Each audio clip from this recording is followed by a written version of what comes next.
Pega sua Bíblia aí, por gentileza, em nome de Jesus, e abra comigo no Evangelho segundo Lucas, um dos evangelhos sinóticos, Lucas capítulo 21, nós vamos ler do verso 5 até o verso 19, é o texto que vamos meditar nele hoje.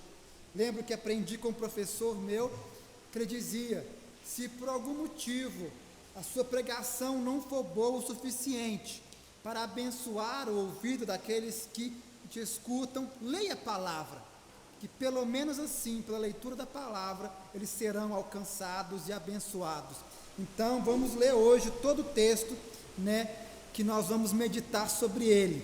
Temos vivido dias aí, já passa de semanas, onde um vírus se instalou no mundo, ele chegou até a nossa nação. E vemos aí os governantes atônitos e preocupados, se desentendendo aí com as respostas, com as diretrizes para o povo assustado e desesperado aí em suas ações. Isso tem gerado muitas coisas, porque em tempos de fake news, se surgiram vários doutores em coronavírus, surgiram vários doutores especialistas em dizer como tem que se fazer. Então a população fica assustada, fica perdida, fica sem saber o que fazer. Mas enfim, temos vivido um tempo de isolamento social, um tempo onde também pode desencadear um colapso financeiro. Isso vem gerando em nós um medo, vem gerando em nós aí uma insegurança tamanha do que será para amanhã. Então estamos diante de dois perigos. Vamos morrer de quê? Do corona ou futuramente de fome? É o medo que tem invadido aí o coração dos brasileiros, e não somente dos brasileiros, mas também ao redor do mundo. Bom, a minha função não é dar nenhuma outra diretriz a não ser como pastor e teólogo. Eu, por formação, sou teólogo e hoje estou atuando diretamente como pastor de uma igreja aqui na cidade de Mateus Leme. Então a minha função é trazer o que a palavra do Senhor vem a nos orientar, o que a palavra do Senhor vem a nos dizer, que ela venha nos alcançar essa noite, alcance o meu coração primeiro e também alcance o seu, em nome de Jesus Cristo. Amém? Estamos aqui em Lucas capítulo 21, você que chegou agora aí, do verso 5 em diante. Diz o seguinte: alguns dos seus discípulos estavam comentando como o templo era adornado com lindas pedras e dádivas dedicadas a Deus. Mas Jesus disse: disso que vocês estão vendo, dias virão em que não ficará pedra sobre pedra, serão todas derrubadas. Verso 7: Mestre, perguntaram eles, quando acontecerão essas coisas? E qual será o sinal de que elas estão prestes a acontecer? Verso 8, ele respondeu, cuidado para não serem enganados, pois muitos virão em meu nome, dizendo, sou eu, e o tempo está próximo, não sigam. Quando ouvirem falar de guerras e rebeliões, não tenham medo, é necessário que primeiro aconteçam essas coisas, mas o fim não virá imediatamente. Verso 10, então lhes disse, nação se levantará contra nação, e reino contra reino. Haverá grandes terremotos, fomes e pestes em vários lugares, e acontecimentos terríveis, e grandes sinais provenientes do céu. Verso 12, mas antes de tudo isso, prenderão e perseguirão vocês. Então os entregarão às sinagogas e prisões, e vocês serão levados à presença de reis e governadores, tudo por causa do meu nome, disse Jesus.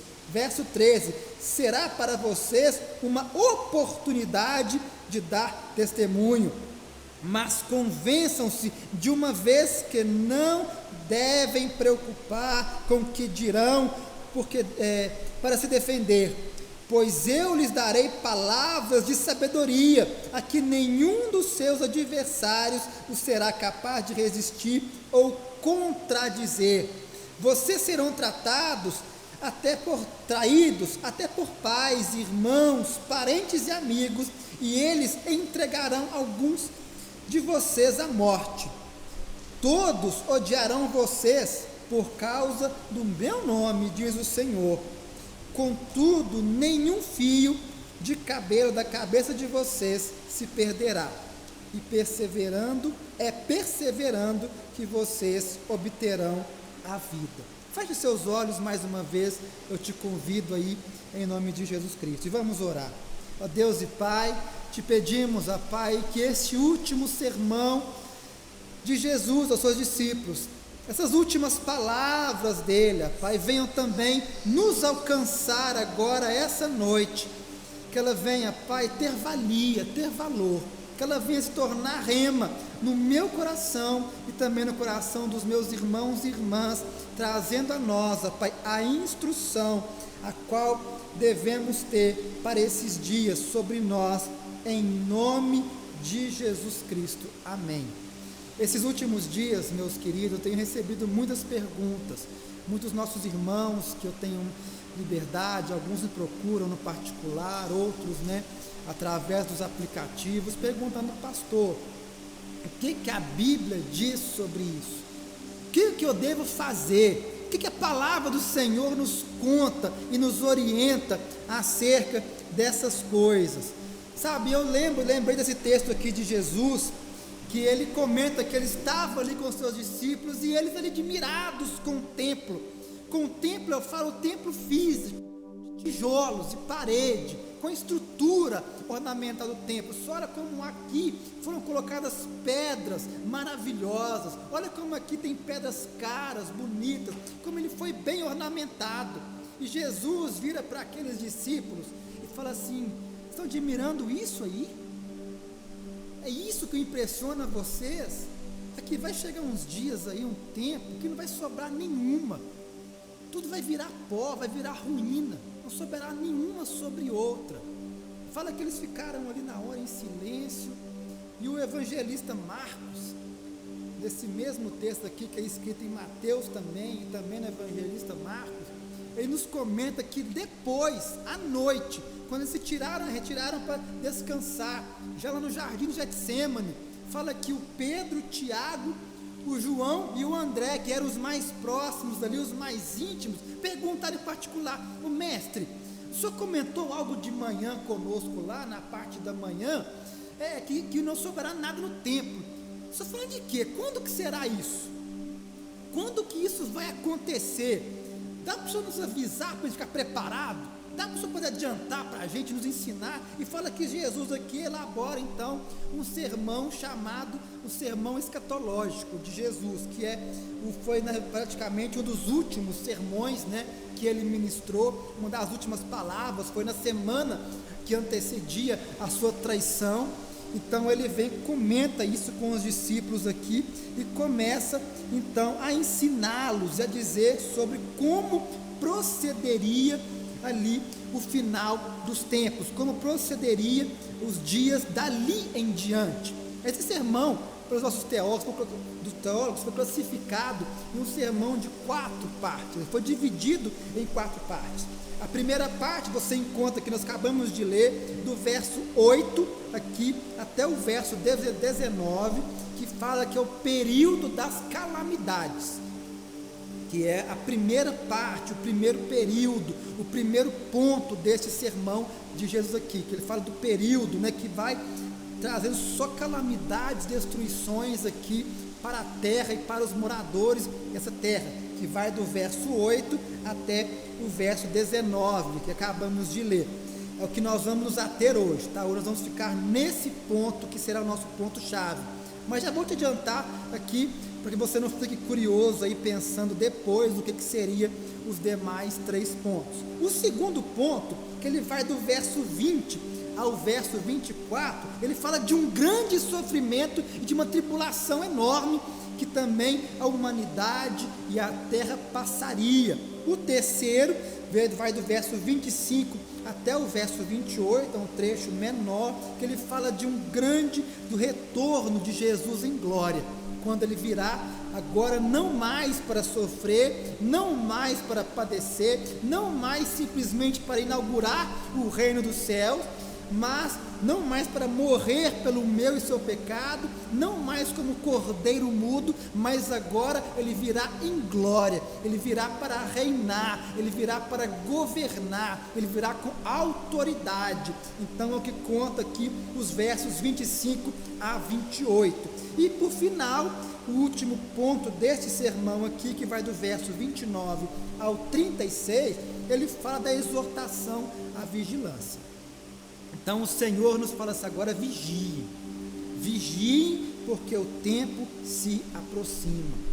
Depois de todas essas coisas, está chegando sim o fim. Então nós vamos trabalhar agora, como prometi, como falei com vocês, somente esse primeiro período, que é o período das calamidades, que vai aqui do verso 8 até o verso 19. Como é que vamos poder destacar esses pontos aqui? Olha o que Jesus inicia falando no verso 7, verso 8. Respondeu ele: cuidado.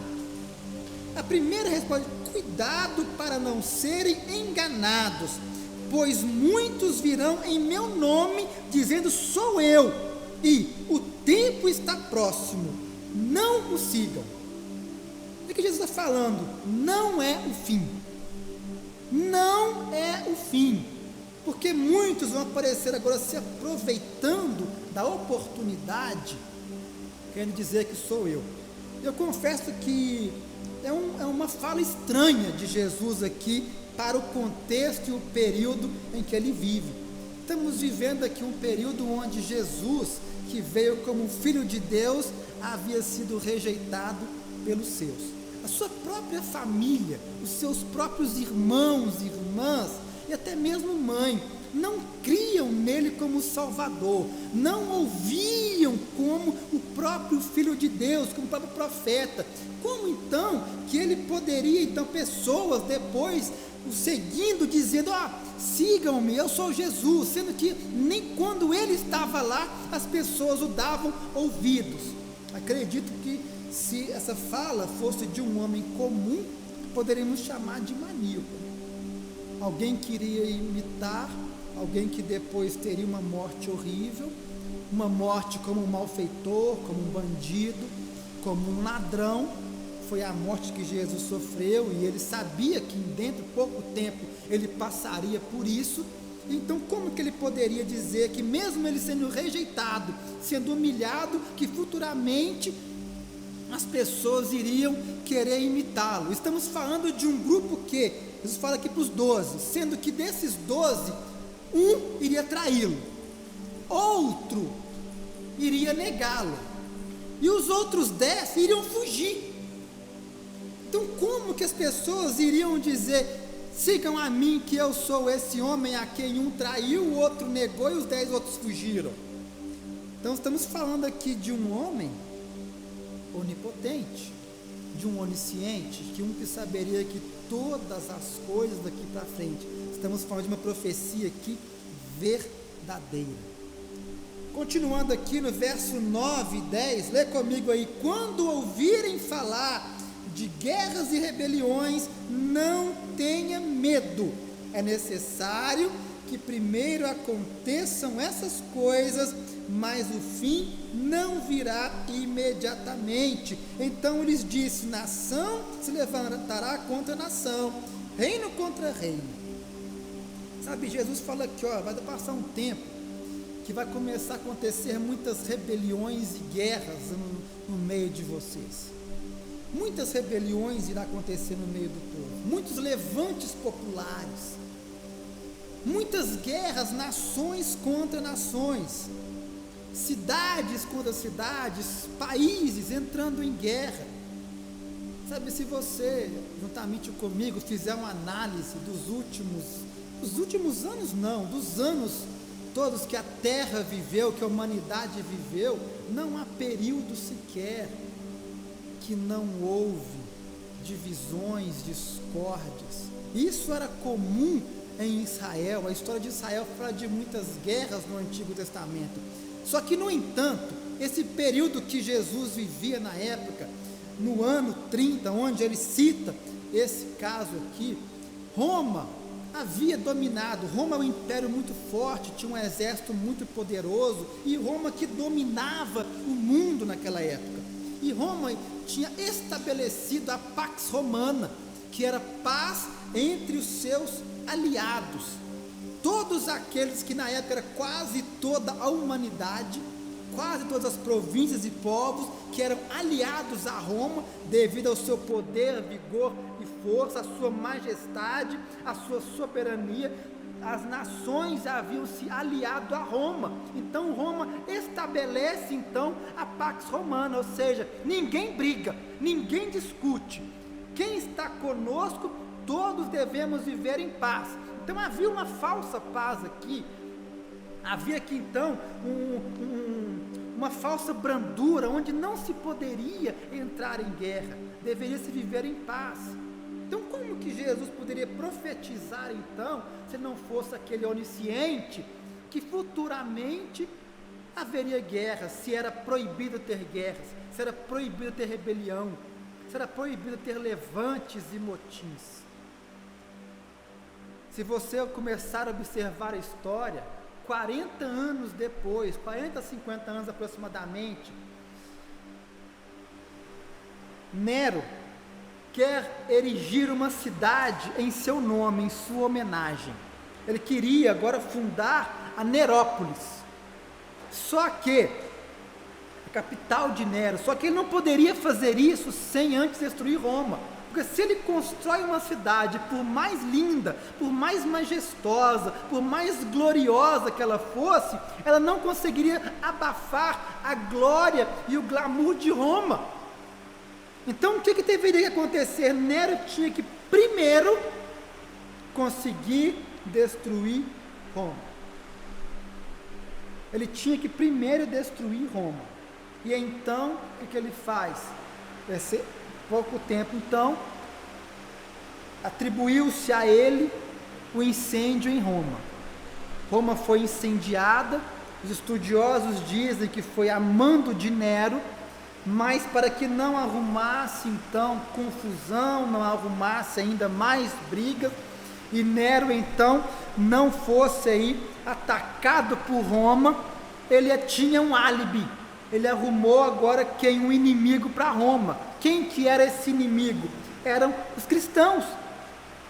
Eram aqueles a quem era um povo diferente, era um povo estranho no meio dos demais. Por quê? O verdadeiro discípulo do Senhor, o verdadeiro cristão, ele não concordava com as festas, as orgias de Roma que haviam naquele momento, naquele período. Eles não frequentavam os mesmos lugares que os demais cidadãos frequentavam. Eles não adoravam o imperador, que eram como ordem adorar. Eles não se curvavam diante do imperador e nem diante de Nero.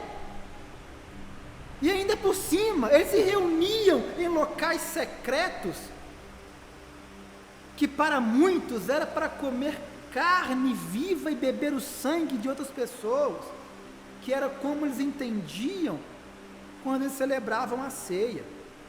Os cristãos, na idade primitiva, na primeira igreja, quando se reuniam para celebrar a ceia, que é o nosso memorial de tomar do pão, que simboliza o corpo do Senhor, e o suco de uva, o vinho, que simboliza o sangue do Senhor, para os não cristãos da época, era considerado um ato de canibalismo. Entendiam eles que eles faziam isso com crianças, com bebês.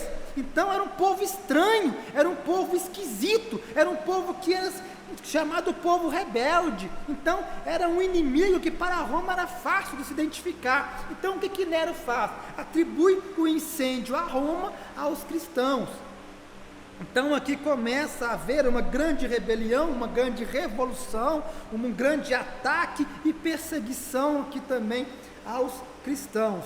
Isso estamos falando de 40, 50 anos depois dessas palavras de Jesus. 40, 50 anos depois. Como que Jesus poderia saber que isso iria acontecer, se não fosse ele o próprio Deus, se não fosse ele o Filho de Deus, se ele não fosse onisciente? Então, continuando o texto aqui, no verso 11, diz o seguinte: haverá grandes terremotos, fomes e pestes, alguns lugares dizem epidemias, em vários lugares, e acontecimentos terríveis e grandes sinais provenientes dos céus. Sabe, estamos falando aqui de terremotos. Hoje no mundo se contabiliza de 700 a 800 tremores de terra por ano, e o número só vai aumentando. Recentemente, ano passado, em nosso país, teve um tremor. Não sabemos se é terremoto, mas que houve tremor, teve. Coisa que nunca houve antes. E esse número só vem, são profecias, são palavras que o próprio Senhor trouxe ao seu povo e começa a instruir os discípulos: isso vai acontecer, isso acontecerá por todo mundo. E se observarmos 50 anos depois, essas palavras de Jesus, o Monte Vesúvio, era um vulcão, ele entra em erupção e destrói toda a cidade da Pérsia, todos os persas. Ele banha com a sua lava e destrói toda uma geração, toda uma nação, toda uma província naquele período. Sabe, estamos falando do próprio Senhor Jesus, dizendo como seria o período entre a sua primeira vinda e a sua segunda vinda em glória. Estamos vivendo esse período, não sei se no início, no meio ou no fim. Temos como prever isso, porque desde que entendemos que esses sinais foram profetizados pelo próprio Senhor Jesus, isso vem acontecendo aqui na terra. E ele continua aqui mais, ao versículo 11 ainda, parte B dele, fala o seguinte: haverá grandes terremotos, fomes e pestes em vários lugares. Acontecimentos terríveis, fomes e pestes. Sabe, a peste que atingiu o planeta, talvez até então, que trouxe o maior número de mortes, maior morticídio, maior mortandade que foi historiada, foi a peste negra, que foi alguns anos atrás, que atingiu toda a Europa, que dizimou, se não a metade dos europeus, boa parte deles.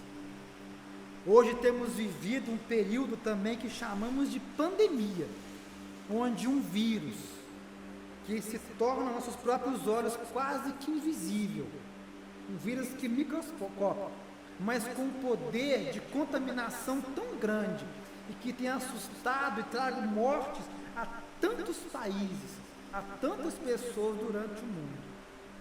Isso já aconteceu, por exemplo, se você pega alguns dos escritos de Martinho Lutero, você vê que ele lutou muito contra a peste negra. E há um tratado, há uma carta dele escrita ao rei, onde ele dá diretriz, ele fala como que ele se precavia juntamente com a sua igreja, juntamente com os seus discípulos, juntamente com o seu povo. Ou seja, isso já atingiu também a humanidade, não é a primeira vez. E Jesus fala: ainda não é o fim. Ainda não é o fim. Muitos estão já escrevendo aí o dia do término do mundo. Um dia que o mundo vai acabar. E muitos têm feito chacotas, outros assustados aí com falsas profecias, com leituras errôneas da palavra do Senhor, mas ele diz: isso tudo vai acontecer para anunciar o fim. É um sinal dizendo que o fim vai chegar, mas fique tranquilo que ainda não é o fim. E essa epidemia vai trazer também fome. Vai trazer também escassez de alimento, de recurso. É o que a palavra do Senhor diz. Estamos falando do ano 30. Jesus aqui profetizando e instruindo os seus discípulos acerca do final dos tempos. Como que seria o anúncio do final dos tempos? É um pouco do que temos vivido hoje. Não é a primeira vez, não posso garantir também que vai ser a última. Mas simplesmente é o cumprimento da profecia. E ele continua falando aqui no verso 11 ainda. Olha como ele diz aqui, e grandes sinais acontecimentos terríveis e grandes sinais provenientes do céu. O sol se escurecerá, a lua se transformará em sangue, catástrofes mundiais, tivemos aí tsunamis, tivemos terremotos, vulcões em erupção, tivemos uma mortandade aí no nosso planeta de uma forma devastadora, que dizimaram nações, que famílias aí perderam seus entes queridos. Isso tudo é um prelúdio, é um anúncio do que o Senhor venha trazer aos seus povos. E ele continua aqui, olha o verso 12, ele fala assim, ó, mas antes de tudo isso, prenderão e perseguirão vocês. Então os entregarão às sinagogas e prisões, e vocês serão levados à presença de reis e governadores, tudo por causa do meu nome. Olha o verso 16. Vocês serão traídos até por pais, irmãos, parentes e amigos, e eles entregarão alguns de vocês à morte. Todos odiarão vocês por causa do meu nome. Sabe o que Jesus fala antes de tudo isso acontecer? Vocês já serão odiados. Sabe, eu confesso que muitos cristãos fazem por onde? Tem muita gente que gosta de fazer raiva em outras pessoas. Tem gente que gosta de cutucar onça com vara curta. Então a raiva, a ira que provoca outras pessoas não é proveniente da palavra de Deus, mas a sua própria conduta, sua própria aspereza no falar, seu próprio olhar muitas vezes, suas próprias palavras. Mas aqui Jesus está falando o seguinte: vocês são perseguidos por causa do meu nome. E aqui ele faz uma perseguição àqueles que são discípulos, aqueles que o seguem, não aqueles frequentadores de igreja. Muitos me procuram, falam assim, pastor, eu vi um membro da sua igreja falando isso, fazendo isso, em tal lugar, vestindo tal roupa, está me devendo, está falando mal de fulano, foi para a rede social e fez assim, ó. Muita gente frequenta a igreja da qual eu prego, pastorei e cuido. Muita gente passa por lá. E nós temos que saber distinguir quem são aqueles que se simpatizam, aqueles que vão, aqueles que frequentam, daqueles que realmente são discípulos de Cristo. E muitos até que são membros dessa casa, que não ainda se tornaram discípulos do Senhor Jesus. Seria mentira eu falar o contrário disso. E que Jesus falou assim, ó, serão perseguidos por causa do meu nome. Odiarão vocês por causa do meu nome. Então aqueles que agem segundo a vontade de Deus, que agem segundo a palavra de Deus, aqueles que agem em conformidade com a Santa Escritura, que tem uma ética voltada pela palavra de Deus, que não se contamina, não se concorda com a forma que o mundo vive, com a forma que o mundo se veste, com a forma que o mundo fala, esse também será odiado. E será odiado ainda mais, não somente pelos outros, mas até mesmo pelos próprios de casa, até mesmo pelos seus. Fala que pais, mães, filhos, irmãos e irmãs, um entregará ao outro. Isso tudo por causa do amor a Cristo. Seremos odiados por todos os povos. É por isso que no mundo você há tanta morte de cristão que prega o Evangelho, há tanto ódio contra a cristandade, contra aqueles que realmente pregam o Evangelho, contra aqueles que realmente tentam fazer segundo a vontade de Deus, contra aqueles que seguem piamente a vontade do Senhor. A perseguição aos discípulos, aqueles que são do Senhor, aqueles que agem conforme a sua vontade. Isso sim, eu digo, isso é profecia. Isso é profecia, porque profecia se cumpre. Profecia que é dos céus, ela se cumpre. Não é o que tem feito pelo mundo aí afora, temos visto em televisão, internet, um monte de fake news, em igreja. Eu que te digo que o Senhor te dará o que procuras. Profecia é isso aqui, ó, é palavra do Senhor. Profecia, se Deus falou, vai se cumprir. E temos ouvido aqui da boca do próprio Senhor Jesus, e tudo aquilo que Ele diz em sua palavra, se não fosse um louco, um megalomaníaco, como alguns acham, só poderia ser o próprio Deus, ou o Filho de Deus, um homem que é onisciente, que tem ciência de tudo, passado, presente e futuro. E é isso que o Senhor Jesus faz com os seus discípulos, é isso que Ele orienta aos seus, aqueles que meditam dia e noite na palavra dele, aqueles que buscam respostas na palavra do nosso Deus. Então, as perguntas que eu recebi aqui é isso: pastor, tudo isso acontecendo com o mundo, então eu duvido, será que Deus realmente existe? E se Ele existe, então, será que Ele não é poderoso para fazer alguma coisa aí, não? Será que Ele tem poder de mexer lá os pauzinhos e parar o mal? Ou será que Deus é tão mau que Ele quer que o mal prevaleça? Cadê Deus agora? Onde que Deus está quando meus parentes estão aí à beira da morte? Quando meus avós e pais estão aí à beira de uma doença, sendo levados de enfermidade? Onde que Ele está? Onde há tanta corrupção no planeta e no mundo? O que Deus está fazendo? Por que Deus não faz alguma coisa? Qual que é o propósito de Deus com isso tudo? Sabe, eu gostaria então de trazer para vocês agora um pouquinho do que eu entendo, do que a Bíblia nos fala, do que como podemos interpretar a palavra de Deus mediante a esse tempo chamado tempo do corona, o tempo do coronavírus, do coronavírus, você chama da forma que você, do Covid-19, que você mais se agradar. Mas como que então podemos entender esse período em que estamos vivendo? Jesus fala assim, ó, o período entre a minha primeira vinda e a minha segunda vinda vai ser gravado por calamidades, terremotos, dores, destruição. Então estamos vivendo nesse período. Então pode ficar tranquilo que você não vai ter paz. Pode ficar tranquilo que não vai ser um dia sequer que você não tenha uma tribulação. Que não vai ter um dia sequer que no mundo não haverá morte, não haverá um roubo, não haverá um sequestro, não haverá um estupro, não haverá violência, não haverá corrupção, não haverá maldade, porque isso é profecia do Senhor. Isso é consequência de um mundo caído.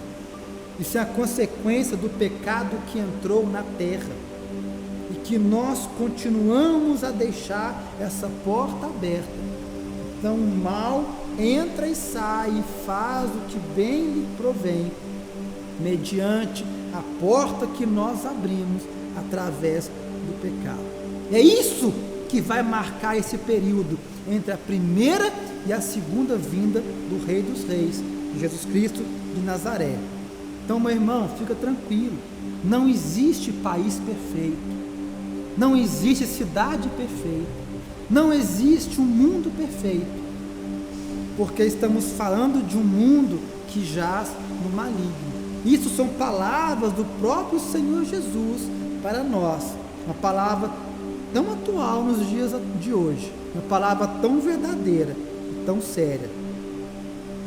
Só que ele diz o seguinte, olha o versículo 9 aí, comigo novamente.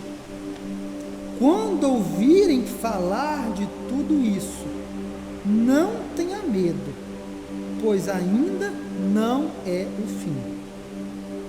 Então, meu irmão, pode ficar tranquilo, pode se planejar.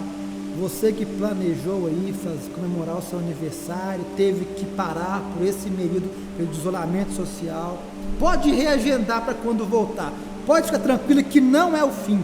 Você que estava com o casamento marcado, que não pôde fazer a celebração do seu casamento, pode ficar tranquilo, você vai casar, vai viver casado, vai ter filhos, vai ter filhas, vai ter até netos, se Deus te permitir você viver bem até lá. Fica tranquilo, não é o fim. Você que ficou desempregado, pode ficar tranquilo que você vai arrumar outro emprego, vai trabalhar, vai estudar, que Deus vai te dar condições. Espera só esse momento de isolamento social passar, que o fim não é agora, são somente sinais, são sinais, são apontamentos, isso indica para o fim. Estamos falando de uma terra, de um planeta moribundo, que vai caminhando para a morte, para a destruição, mas Jesus diz assim, ainda não é o fim, pelo contrário, olha o que ele diz aqui, versículo 9 ainda, a parte B, é necessário que primeiro aconteçam essas coisas. Espera aí, você está falando, pastor, que Deus está falando que é necessário? Deus diz que isso é necessário, que isso é preciso acontecer. Mas por quê? Não sei. Ou melhor, se olharmos para a Bíblia, podemos tentar descobrir. Primeiro, talvez para mostrar a fragilidade humana. Porque o ser humano tem mania de grandeza, de prepotência. Estamos vivendo já uns 2 séculos aí, uma era onde se valoriza o eu, se valoriza o homem, se valoriza o ser humano, onde tudo é voltado para o ser humano. Tem comumente falado aqui na igreja que até os nossos cultos, se nós não vigiarmos, em vez dele ser voltado para Deus, ele se volta para nós. Por quê? Escolhemos as canções que nos agradam, não que agradam ao Senhor. Escolhemos as ministrações, as pregações que nos agradam, não que agradam à vontade de Deus e falam para o nosso conserto. Escolhemos os dias, os horários, as reuniões, as pessoas, os amigos, o trabalho, os estudos, tudo que nos agrada. Nós estamos preocupados em louvar e engrandecer o nome de Deus. Estamos preocupados em ser reconhecido, em ser adorado, em ser enaltecido. Não estamos pensando como João Batista, que disse, é necessário que eu diminua e que ele cresça. Aí voltando um pouco mais, vamos falar de José, não de José do Egito que todos conhecem, mas um homem na Bíblia que quase ninguém cita, quase ninguém nem lembra dele, o José pai de Jesus, o José marido de Maria, que para mim, na humanidade, foi o homem que teve o ministério mais importante, que teve a função mais importante na face da terra, que foi cuidar, educar, dar uma profissão e ser exemplo, ser pai do próprio Filho de Deus. Deus confia a José a educação do seu filho. Deus confia a José, para José, ensina para esse menino a ser homem, ensina para o meu garoto a ter uma profissão, e foi isso que José fez. José foi um homem na Bíblia anônimo, momento algum ele quis aparecer, momento algum ele quis enaltecer. Nem a sua morte é citada na Bíblia, só descobrimos que ele morreu porque percebemos na Bíblia que ele não estava na crucificação de Cristo, então entende-se que ele já havia falecido, mas a Bíblia não narra nem mesmo a sua morte. Tamanha desconsideração era com a pessoa, com o homem José, mas um homem que foi tão importante aos olhos do Senhor, um homem que teve um caráter íntegro, que foi confiado à educação do próprio Filho de Deus. Mas voltando aqui ao nosso texto, e temos agora, nós como humanidade, que nos achamos, que somos superiores, que podemos, que temos que ser reconhecidos, que temos que ser valorizados, diante de um vírus microscópico, que vem dizimar nações, que trouxe morte a todo mundo, e que se ainda não tem cura contra ele. Sabe, Deus quer mostrar para a humanidade o quão frágeis somos, o quão fracos, quão fragilizados nós somos, e quão dependente deles, de Deus, nós também somos. Esse é o segundo ponto que eu gostaria de falar com você, o porquê que era necessário que tudo isso acontecesse com a humanidade, com a terra, para mostrar a nossa dependência de Deus. Aqueles que dizem que não precisam do Senhor, aqueles que só buscam o Senhor quando bem entendem. Sabe, as portas das igrejas, os templos das igrejas foram fechados. Um exemplo está aqui, eu aqui, diante de 3 câmeras, e você aí. Não podemos nos cumprimentar, não podemos nos abraçar, não podemos perambular pelas ruas, não podemos jogar conversa fora, não podemos comemorar aniversário, não podemos nem mesmo trabalhar. Para ir ao supermercado comprar o que é essencial e básico, temos nossas restrições. Mas a igreja nunca esteve tão ativa, nunca percebi a igreja tão ligada, nunca recebi tanta mensagem, tanta oração, tanto louvor, tanto interesse pela palavra de Deus, como nesses dias atuais. Isso só prova o quão dependentes do Senhor nós somos, o quão precisamos da vontade dEle sobre nossa vida. Isso também nos ensina, que é o terceiro ponto, a quebrar toda a nossa arrogância e prepotência.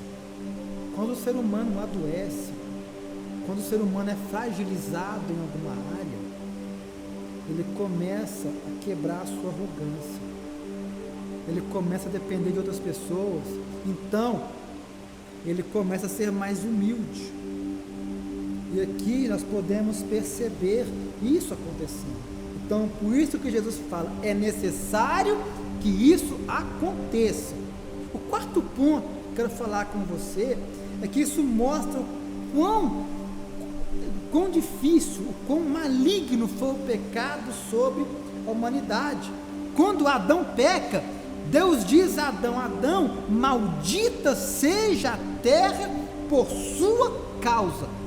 Tudo isso que acontece por causa do pecado que nós abrimos a porta, por causa do pecado que já há sobre nós, por causa do pecado que domina a minha e a sua vida, o pecado que domina a humanidade. Isso tudo vem em resposta ao que temos vivido ultimamente. E por último aqui, nos faz também ansiar pela volta de Jesus. Fala que você não está doidinho para Jesus voltar nesses últimos dias, meu irmão. Porque quando estamos de férias, numa praia, com um coco na mão, tomando aquela água geladinha, comendo um piruá fritinho ali, com salada ali, aquela farofa, ninguém pensa que Jesus volte aqui, ninguém almeja que Jesus volte. Você está no churrasco, comendo aquela picanha, você está numa festa de aniversário, comendo aquele bolo saboroso, comendo um brigadeiro, ninguém quer que Jesus volte naquele momento.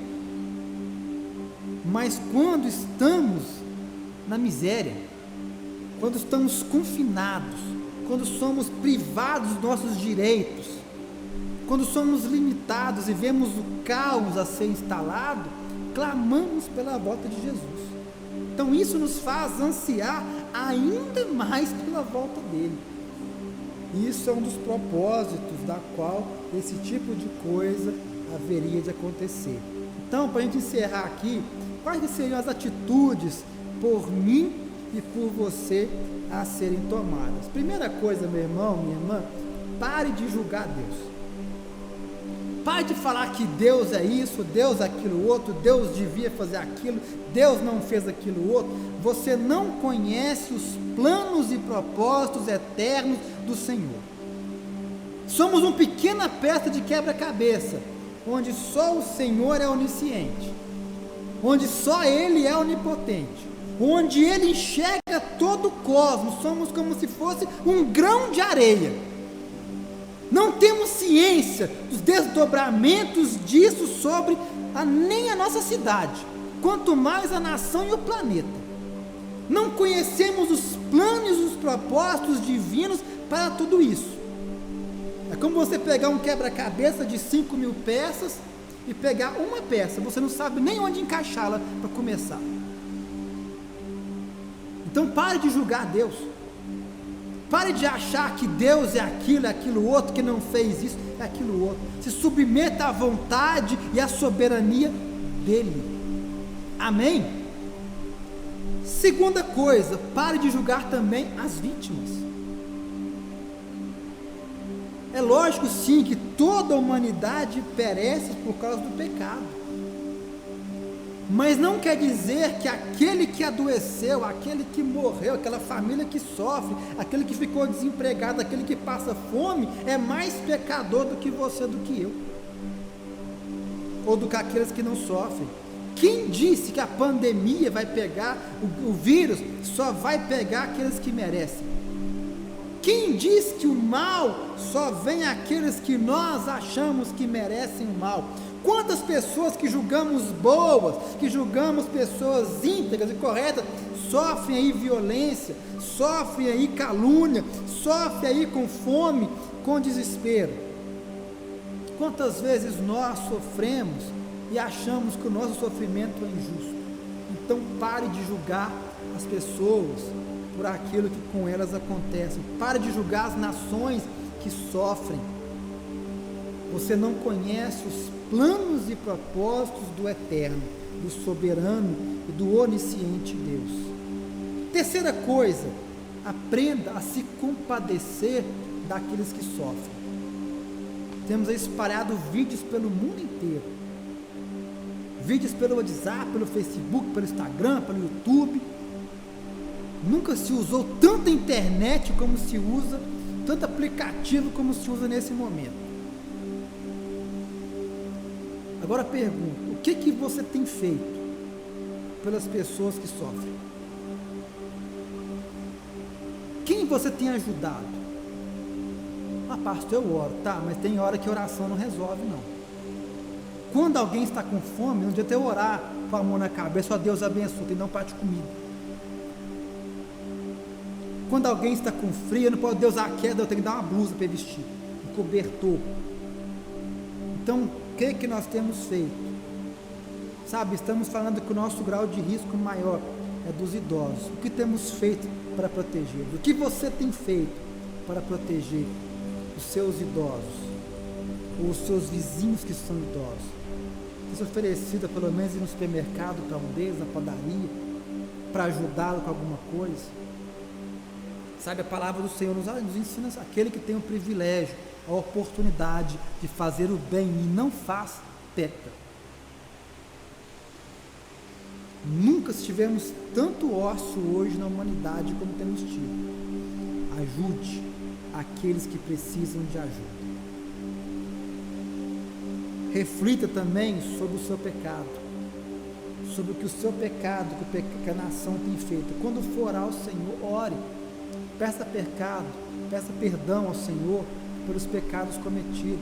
Peça ao Senhor que te revele como o seu pecado tem trago prejuízo para o mundo. Como que as suas atitudes, a sua arrogância, a sua prepotência, o seu egoísmo tem feito mal, não somente para Mateus Leme, mas para Minas Gerais e também para o Brasil e o mundo. Sabe, então se reconheça, reflita como tem sido a sua vida, como tem sido o seu proceder.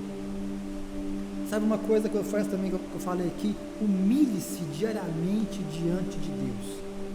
Nós temos um propósito de oração, onde todos os dias, às 7 da noite, eu tenho convidado e convocado a igreja diariamente se reunir em oração. Sabe, lá em casa nós colocamos o relógio para despertar. Desperta às 10 para as 7 da noite, onde nós paramos, nos reunimos, ajoelhamos, lemos a palavra do Senhor, louvamos a Deus e oramos. E as orações têm sido pela nação, oração também de arrependimento, de pedido de perdão. Temos que nos humilhar diante da poderosa mão do Senhor. A palavra do Senhor é muito clara, fala: se o meu povo, que se diz chamar pelo meu nome, se humilhar e orar, e se converter dos seus maus caminhos, então eu ouvirei dos céus, perdoarei os seus pecados e sararei a sua terra. Isso aqui é um Brasil sarado, isso aqui é um Brasil sem corrupção, isso aqui é um Brasil sem o coronavírus, isso aqui é um Brasil sem fome, isso aqui é um Brasil com saneamento básico, isso aqui é um Brasil com estudo, isso aqui é um Brasil decente. Se humilhe diante do Senhor, em nome de Jesus, amém? E por último, penúltimo aqui, meu irmão, não entre em pânico, não adianta desespero numa hora dessa, não adianta desespero. Olha o versículo 9 aqui, esse versículo 9 nos fala tanta coisa, fala assim, ó: quando ouvirem falar de guerras, rebeliões, não tenha medo, É necessário que primeiro aconteçam essas coisas, mas o fim não virá imediatamente. Olha o verso 18: contudo, nenhum fio de cabelo da cabeça de vocês se perderá. Deus fala que Ele conta e conhece cada fio de cabelo da minha cabeça, da sua. Eu sei que alguns já perderam, né? Mas não vem ao caso, não é por esse motivo. Fala que Deus não permitirá que nenhum fio de cabelo da sua cabeça caia, por causa desses males, que Ele te guarda, que Ele te protege. Fala que Ele dá ordem aos seus anjos a nosso respeito. Ele nos guarda aqui na palma da sua mão, e ninguém pode tirar. E para a gente encerrar aqui, a Bíblia diz, Romanos, quando Paulo escreve, fala que tudo coopera para o bem daqueles que amam o Senhor. E no verso 19 temos aqui, perseverando que vocês obterão a vida. Então, meu irmão, minha irmã, persevere. Meu irmão, minha irmã, clame, lute, glorifique, adore ao Senhor, mesmo no momento de tribulação. Tem uma música do nosso irmão Lázaro que eu disse, passando pela prova e dando glória a Deus. Temos que aprender a glorificar e a exaltar o nome santo e glorioso